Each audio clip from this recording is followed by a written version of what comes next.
Hey everyone, welcome back to Job Web Portal United States. Today job update came from Baker Hughes Company. They are recruiting for the post of manufacturing associate in Nevada of United States. Watch this video to land. I will tell you the entire job information and what are the job responsibility and how you can apply for this job. If you are watching this channel first time, then subscribe to this channel to get the upcoming job information immediately. If you want upcoming job information ASAP, then type jobwebportal.com on Google to get upcoming job information.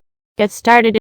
We talk about job responsibility. You will have to perform daily production operations while following all applicable safety, quality, and manufacturing procedures. Complete work in a timely manner while maintaining excellent standards. You will have to do inspection of purchased parts, components, and equipment. You will have to follow engineering drawings, data sheets, specifications, and other technical work instructions. You will have to work effectively in a multi-team environment, communicate with sales, planning, engineering, and management teams regarding assembly and scheduling issues. We talk about the qualification and experience. You have to learn and follow internal health, safety, and environmental policies. To ensure compliance, you need to have high school diploma GED from an accredited school or institution. You should be available to work first shift Monday through Friday, 6 a.m. to 2:30 p.m., and overtime and weekends is needed. Link is in description. You can apply directly if you want. If you have any doubt, then you can comment below. I will meet you in the next video with the next job update. Till then, goodbye and take